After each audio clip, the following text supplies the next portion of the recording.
തല്ലാൻ വരുന്ന പോലെ വരുന്നത് ശങ്കരു അല്ലേ? എന്തുകൊണ്ട് എന്തിനാ മീനൂട്ടിയെ തല്ലാൻ പോയത്? അടിക്കാൻ വരുന്നല്ലോ ഇങ്ങനെ ഇങ്ങനെ.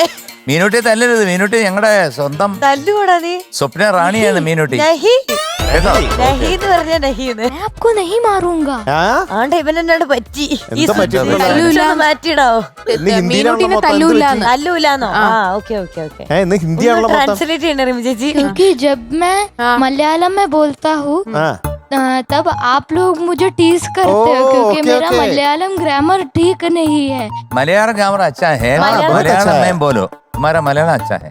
एक तो आप मुझे टीज मत करो या फिर मैं नहीं, हिंदी में- हम लोग कभी टीज नहीं किया है. ये पूरा ये शो मलयाली लोग देख रहे हैं ना, पूरा हिंदी में बात करेगा तो कैसे सब लोग को समझाएगा, या? അത് തന്നെ. समझेगा. कैसे कैसे कैसे बोलो कैसे? मैं ठीक हूँ. चलो मलयालम में बोलो. हिंदी गाना गा रहे हैं? अल्लाह. तो फिर क्यों? അല്ലേ അല്ല ഏത് പാട്ടാ മോനെ? മധുരം ജീവാമൃത ആ ബിന്ദു. എനിക്ക് തോന്നി. പക്ഷെ ഇത് വളരെ സിമ്പിൾ പാട്ടായി മോനെ എടുത്ത്. ഇവന് വളരെ എളുപ്പത്തിൽ പാടാം. വളരെ എളുപ്പം നിനക്ക് പാടാൻ പറ്റുന്ന പാട്ടാണ്. എന്തുകൊണ്ട് നീ കുറച്ചുകൂടെ ടഫ് ആയിട്ടുള്ള കുറച്ചുകൂടെ പാട്ട് ടഫ് ആയിട്ടുള്ള പാട്ട് എടുക്കാത്തത് എന്താ? ഇത് ഈസി ഇനി ഇല്ല ടഫ് ആയിട്ടുള്ളത്. എന്തായാലും നമുക്ക് നോക്കാം. അതെ. എന്തെങ്കിലും പറയാനുണ്ടോ? അംഗം കുറിക്കാൻ പോവല്ലേ? ചെങ്കോലൊക്കെ ആയിട്ട് നിക്കുക അല്ലേ? എന്തെങ്കിലും പറയാനുണ്ടോ? ബോംബെന്ന് കാറിലും കണ്ടു വന്നൊരു കഥ ഉണ്ടായിരുന്നോ? അന്നാമത്തെ അങ്ങ് പറഞ്ഞു കൊടുക്ക.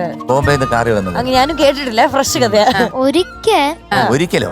അല്ല എപ്പോഴും നമ്മളുടെ ഫാമിലി എപ്പോഴും ബോംബെ ടു കേരളം ഫ്ലൈറ്റിലാണ് പോകുന്നത്. അപ്പൊ ഒരിക്കൽ അച്ഛൻ നമ്മളോട് എല്ലാവരോടും പറഞ്ഞു ഈ പ്രാവശ്യം നമുക്ക് ഫ്ലൈറ്റിൽ പോണ്ട കാറിൽ പോയാലോ. അപ്പൊ നമ്മളെല്ലാരും അഗ്രി ചെയ്തു. അങ്ങനെ കാറിന്റെ ഡോർ തുറന്ന് കയറി. അടുത്ത ദിവസം രാവിലെ നമ്മള് കാറിനകത്ത് കയറിയിട്ട് ജോണി സ്റ്റാർട്ട് ചെയ്തു. ജോണി ജോണി ഡ്രൈവർ ജോണിയാ ഡ്രൈവർ ഇങ്ങനല്ലേ? ഇങ്ങനെ അല്ലേ? ഗോവയിലേക്ക് ജേർണിയോ? ഞാൻ വിചാരിച്ച ഡ്രൈവർ ആയിരിക്കും ജോണി. ശരി എന്നിട്ട് ആദ്യം നമ്മള് ബോംബെന്ന് ഗോവയിലേക്ക് പോയി. അങ്ങോട്ട് എന്തിനാ പോയത്? ജോണിയുമായിട്ട്. അപ്പൊ നിങ്ങളുടെ ഉദ്ദേശം കേരളത്തിൽ എത്തുക എന്നുള്ളതല്ല. പോകുന്ന വഴിക്കൊക്കെ എൻജോയ് ചെയ്യാ. എല്ലായിടത്തും അല്ല ഗോവ വഴി വന്നു അത്രേ ഉള്ളൂ. എന്നിട്ട് ഗോവയിൽ എത്തിയിട്ട് അവിടെ ഇറങ്ങി. അപ്പൊ ആദ്യം നമ്മൾ ബോംബെന്ന് ഗോവയിലേക്ക് കയറി. ഗോവയിൽ നിന്ന് കർണാടകയിലേക്ക് കയറി. കർണാടകയിൽ നിന്ന് തമിഴ്നാട്ടിലേക്ക് കയറി. തമിഴ്നാട്ടിൽ കേറിക്കൊണ്ടിരുന്ന സമയത്ത് പുലി വന്നു. ജോണി അച്ഛൻ ഗൂഗിൾ മാപ്പ് നോക്കിയാ ഓടിക്കുന്നത്. അപ്പൊ അച്ഛൻ ഗൂഗിൾ മാപ്പിനെ തന്നെ ട്രസ്റ്റ് ചെയ്താ പോകുന്നത്. അച്ഛൻ വിചാരിച്ചത് നമ്മൾ ഹൈവേ വഴിയാ പോകുന്നതെന്ന്. പക്ഷെ കാട്ടിലായിരുന്നു. ചെന്ന് കാട്ടിലേക്ക് ഒരു പുലിയുടെ വായില് എനിക്ക് തോന്നി ഒരു പുലിവണം വന്നു. സത്യമംഗലം കാട്. എന്നിട്ട് ഒരു സന്ധ്യാനേരമായിരുന്നു. ഒരു 7-8 മണിയായിരുന്നു. ഭയങ്കര ഇരുട്ടായിരുന്നു. അപ്പൊ നാമം ജപിക്കണ്ടേ? വണ്ടിക്കകത്തിരുന്ന് എന്നിട്ട് ജപിച്ചോ? പോയിക്കൊണ്ടിരുന്ന സമയത്ത് പകുതി വഴിയില് ഒരു സൈഡിലൊരു വലിയൊരു കല്ല് കണ്ടു.